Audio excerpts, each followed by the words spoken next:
I'm delighted and I'm very honored to have you here, Said Azam-Ali, as my first guest for this interview series. Thank you. So Professor Syed Azam-Ali has a Bachelor of Science in Plant Biology from the University of Wales, and then he's got a PhD in Environmental Physics from the University of Nottingham. And he was the chair of the Global Food Security Program at the University of Nottingham. And in 2008, he moved to Malaysia as the Vice Provost for Research and Internationalization of University of Nottingham's Malaysia campus. And then he founded the Crops for the Future Research Center in Malaysia in 2011. I'm also honored to have, as my first guest, a recipient of an Order of the British Empire for services to underutilized crops and improving food security in the Queen's New Year's Honours List. So Said is also working as a high-level panel, as an expert on the high-level panel of experts on food security and nutrition of the UN Committee on World Food Security.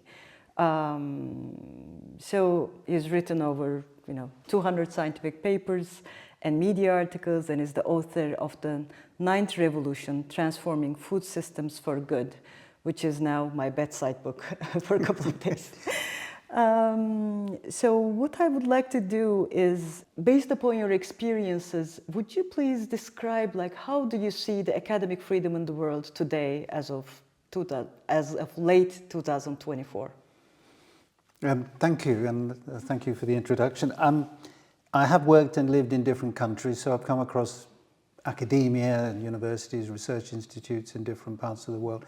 But what it seems to me is we're actually getting more and more similar. We've been globalized, like everything else, into a single system of businesses. Universities are now private businesses, and when I started, they were public goods. They were run essentially from the public purse. Each country had universities. They were autonomous, at least independent to a large extent. But now we're part of a global system in which we are competing. And we're competing as private businesses for students, for staff, for publications, obviously for income, because we have to make money now. And it seems to me we've become very much part of this global experiment of globalization of everything, including academia. And my concern about that, which I have certainly felt during my career, is we've moved from, however poor or different or variable we were, we've moved to a centralized system in which we're measured by all the same metrics. So Harvard is measured by the same metrics as a small university in sub-Saharan Africa, and they're supposed to be compared. And it seems to me this is a system that is unrealistic, and it actually impinges on academic freedom because it changes the dynamic of individual scholars working in universities to becoming essentially, businesses that we have to actually operate on behalf of the university to earn income for the university rather than speak from what we actually are professionally qualified to do. So we are actually kind of under the market pressures in order to produce.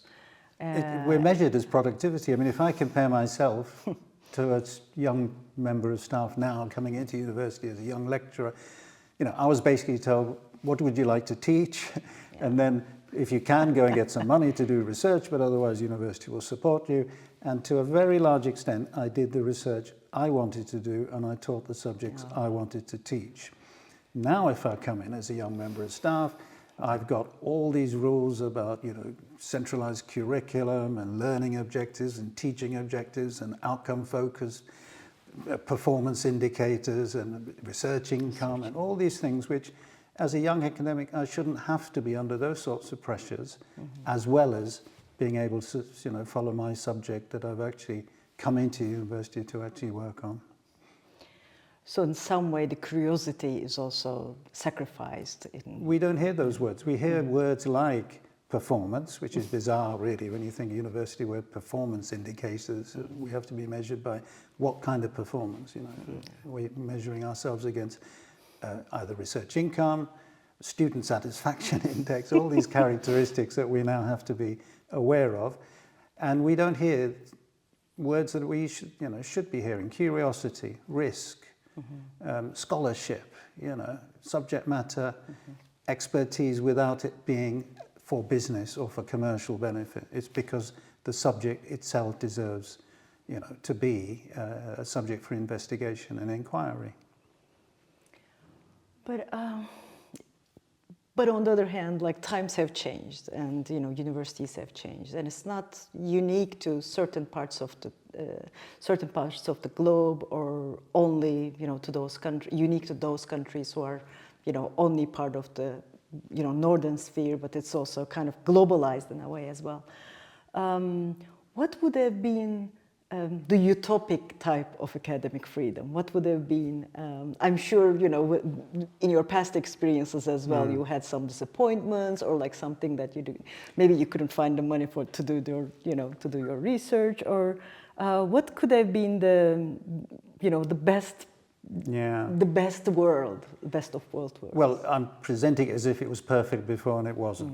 And of course it was variable, and sometimes very poor. I mean, the standards weren't set, so at the end of the day, you could be a very poor lecturer and still survive and have a career for life as not being very good. So I'm not saying exactly what we had before was perfect, but I think we had a concept that universities and higher education were a public good. I mean, take my own case. I went to university, and I went from London to a university that was in Wales, which is some distance from London, but my local authority paid my fees. Wherever I went to university in Britain, my fees were paid. When I finished and I decided, yes, I would like to do a PhD, and I applied, I got a scholarship. That was all paid for. Yeah. Now, this was because the country decided that higher education was a public good, and we went in thinking, actually, this is something it's a vocation. You do it because you want to do it, not because you're going to build up a huge debt and you're going to have to pay for the rest of your life for the privilege of going to university. So my ideal is that we should return to the principle that higher education is a public good. Schools and higher education should be something that the country decides is worth investing in. Because if you don't like education, then try ignorance, because that's the alternative. And we can pay for it either through the public purse or through private profit. But I would prefer it that we actually saw this as something which the country is committed to. But like on the one hand, so it's the market forces and what the capitalism has come to, the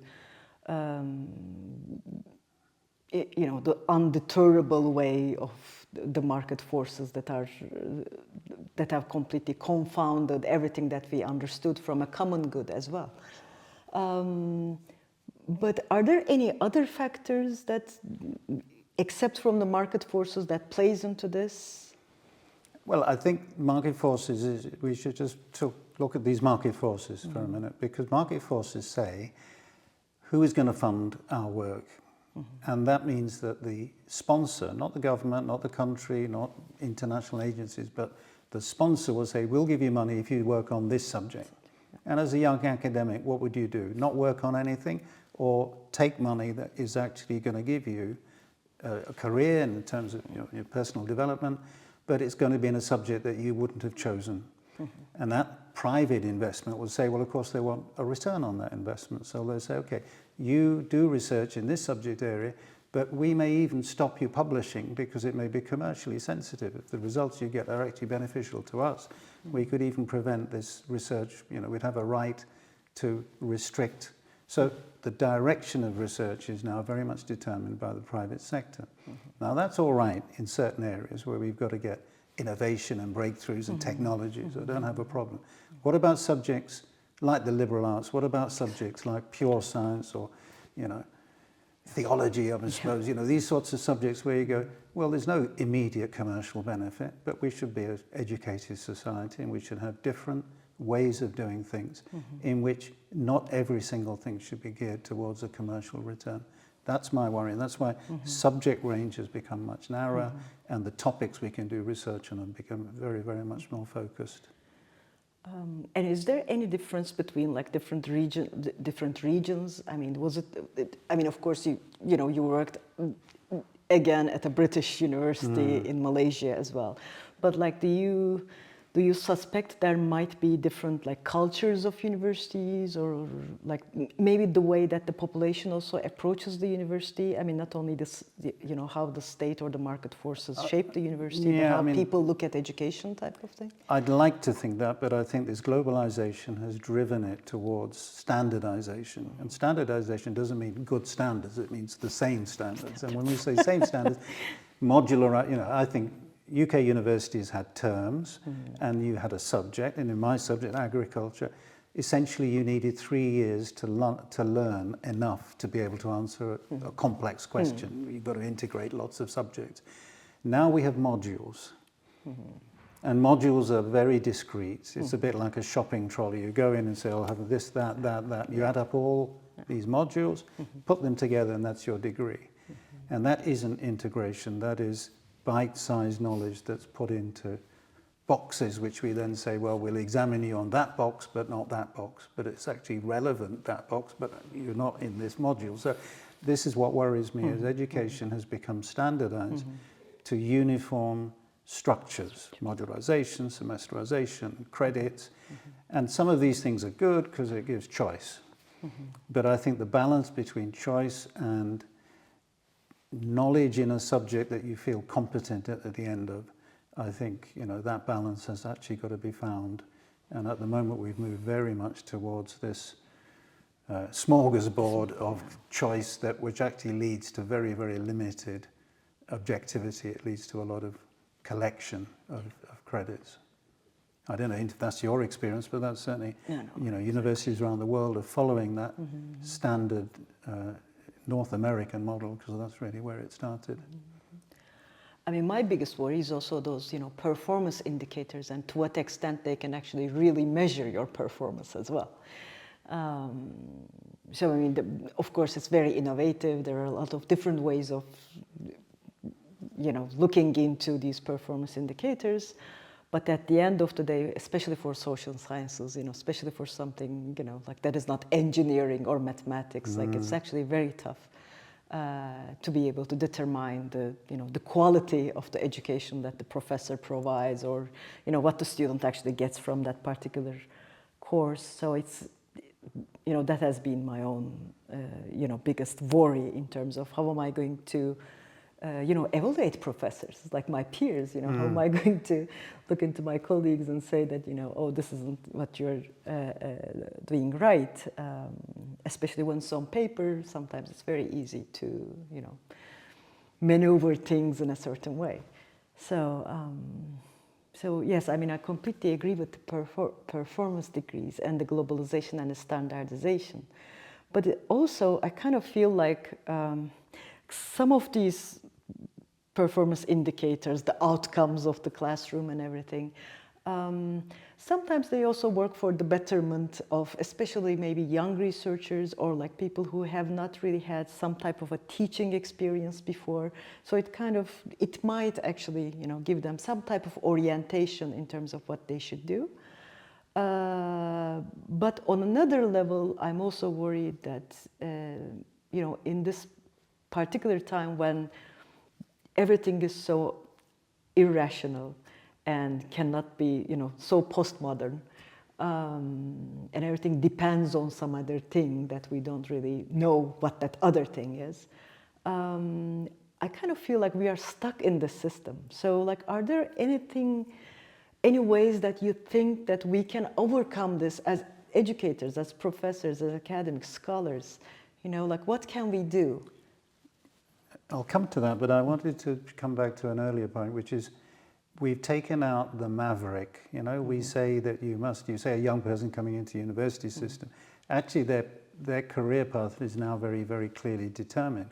They have these performance indicators, they must publish papers in high-impact journals. The subject has to be in a certain narrow field. And if you wrote something which is really controversial, or you came up with an idea that was really, you know, left field or outside the scope of, you know, normal science nowadays, you would be told, well, you can't publish that, so there's no point in writing that. Or you want to work in, say, my area, which is obscure, underutilized crops which are not mainstream. And the advice I was given is don't waste your time on these. They're underutilized for a reason. Work on the mainstream crops, which everybody else is working on. So that makes people feel, how do I make a career in something that isn't mainstream? Because publications, income, research, all of these things are based on the mainstream, not on alternatives to the mainstream. Now, what should we do together and how can we work? And I think this globalization hasn't led to collective effort by academics. We're still part of a model where we're competing with each other. And the problems we're facing now are so challenging and so global that we really should be seeing academics actually forging links with each other and speaking with one voice on the major issues of the day. And I haven't seen very much evidence of academics coming together as a force for good, not just their subject, but what are these challenges that we could actually collaborate on internationally, transnationally, transdisciplinary? What are these things that we're actually going to have to address that aren't just about us winning the next research grant? They're about us saying, we have worked with other academics and our collective view or our capacity together to address this issue is really very significant. And I think that would be my key wish, is to see us actually working in collaboration as partners rather than as competitors, because you can only take competition in education and knowledge to a certain extent, and beyond that it's self-destructive, because all we do is compete with each other, not with the challenges. Well, especially through interdisciplinary groups, I think it might even be easier to actually come together. And if we, there's that phrase, if we don't hang together, we'll all hang separately. So I think the issues are now complex, and they're global, and they're transnational, and they're transdisciplinary. And subject matter specialism will only get us so far. And being perfect in this tiny piece of academia is not going to solve the problems that we face. We have to make connections with people outside our subject. And if I may, where we are now, the new institute is that vehicle that provides this opportunity for people to talk across disciplines, across countries, across national boundaries, to actually come up with ideas that are common, that they can find, that they can work together. Now, if we could do that globally, if we could find a global community of academics who say, look, we will work together, forget the funding and the academic institutional responsibilities, let's work beyond that to see how we can actually see us working together as a collective source of scholarship and evidence, not opinions. We still got to provide the evidence, but the evidence should be something that isn't just narrowly fixed in our own discipline, but is the collective evidence that we've gained from all this experience that we have of different subjects. Well, that's a wonderful wish, and actually, I don't think, like, in this completely anti-intellectual, populist discourse that we are living in the world is actually it's actually a very essential call to all of us to come together and become a transdisciplinary academic force beyond our beyond our own research areas and subjects and personal curiosity as well, I think. So yeah, thank you so much for all the contribution. Thanks. Opportunity. Thanks.